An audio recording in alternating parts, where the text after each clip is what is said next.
साथीहरु नमस्कार। हामी विजया दशैं मनाएर अब तिहारको तयारीमा छौं। विजया दशैंसँग सम्बन्धित देवी र दानवको युद्ध, महिषासुर र दुर्गा माता काली माताको युद्धका विषयमा हामीले हाम्रो फेसबुक भिडियोमा पनि कुरा गर्यौं र यो कुरा विशेष गरेर हामीले गरेका कुरा हाम्रा हिन्दू धर्मशास्त्र र धार्मिक ग्रन्थहरुमा आधारित थियो।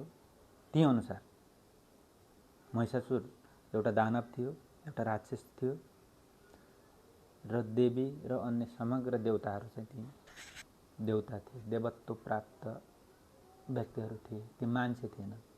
त्यो लडाई मान्छे बीचको थिएन, त्यो देवता र राक्षसहरू बीचको थियो। त्यो लडाईमा दानव, असुर र राक्षसमाथि देवी देवताहरूले जिते। अन्यायमाथि न्यायले जित्यो, अँध्यारोमाथि उज्यालोले जित्यो, असत्यमाथि सत्यले जित्यो। यही उपलक्ष्यमा हामी प्रत्येक वर्ष हर्षोल्लासका साथ दशैं मनाउँदै आइरहेछौं। तर उता रामायणको कुरा, राम र रावणका सन्दर्भमा हामी रावणका सन्तान हौं, रावण जो हिन्दू रामायणमा चित्रित गरिए झैं त्यो ढंगको राक्षस थिएन भनेर रावणको पूजा गर्दै हामी रावणका सन्तान हौं, रावण हाम्रो पुर्खा हो भन्ने जमात भारत र श्रीलंकातिर अझै छ।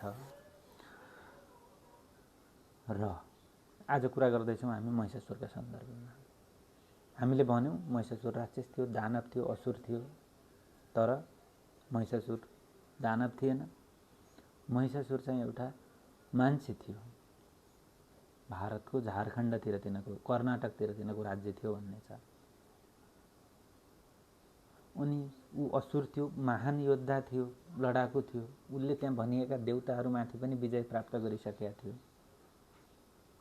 त्यस्तो शक्तिशाली योद्धा थियो। तर उसको एउटा विशेषता थियो कि ऊ महिलामाथि हतियार उठाउँदैन थियो, हात उठाउँदैन थियो। उसको त्यही कमजोरीको लाभ उठाउँदै भनिएका देवताहरूले दुर्गालाई अगाडि सारेर उसको वध गर्न लगाइयो।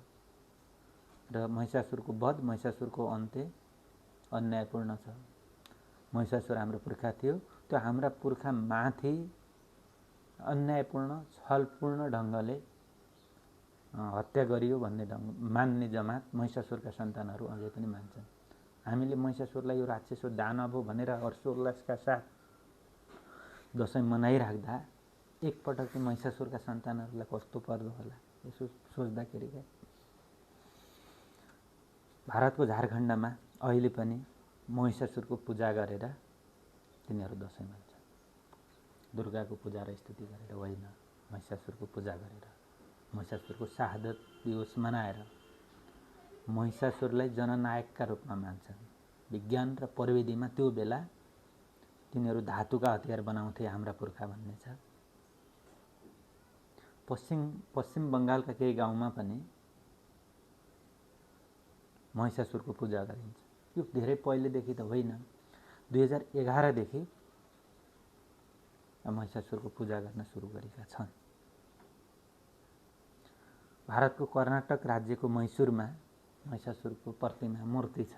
हाम्रोमा देवीका प्रतिमा र मूर्ति हुन्छन्। त्यसै गरी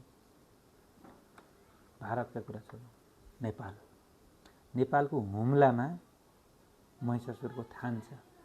थान भनेको मन्दिर। हुम्लामा महिषासुरको थान छ भन्ने कुरा अध्ययन गर्दै जान भेटिएको छ। हुम्लातिरका साथीहरूले सुन्नु भएको छ भने हो कि होइन, हो भने कुन ठाउँ कमेन्ट गर्नु होला। र जाँदा जाँदै भनिन्छ इतिहास विजेताहरूको घोडा हो। जित्नेहरूको इतिहास लेखिन्छ र हार्नेहरूलाई यतिसम्म विकृत बनाइन्छ कि जस्तो देव दानव युद्ध, देवासुर युद्धदेखि राम रावण युद्धदेखि सबै कुरामा जो हारेका छन् तिनीहरूको इतिहास नामेट गरिएको छ। जित्नेहरूलाई देवत्वकरण गरिएको छ। हुन सक्छ त्यो बेला भनिएका देवता पनि मान्छे थिए, असुर भने पनि मान्छे थिए। मान्छे बीचको लडाईँ थियो। त्यो एउटाले जित्यो, एउटाले हार्यो। जित्नेहरू आफूलाई देउता घोषणा गरे, हार्नेहरूलाई भूत बनाइदिए।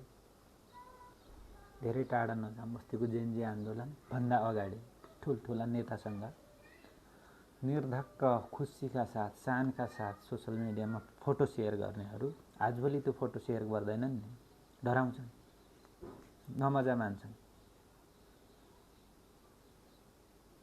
के असुर भएका हुन् त हिजो पावरमा भएकाहरू, आज किन नहाले त? यसै गरी जो जित्यो उही सिकन्दर, त्यसो पो भएको कि। यसको अर्थ मैले हिन्दू धर्म दर्शनको विरोध गर्न खोजेँ, पुरा आस्था छ, भेटिया कुरा। द्वन्द्वात्मक भौतिकवाद हरेक कुरालाई दुवै एङ्गलबाट बुझ्न जरुरी हुन्छ। थाहा पाइराख्नु राम्रो। हामीले अब आजैदेखि महिषासुरको पूजा गर्न सुरु गरिहाल्नुपर्छ भन्ने होइन, यस्तो पनि छ, यो पनि छ, यस्तो मान्ने मान्छेहरू पनि छन् भनेको। धन्यवाद।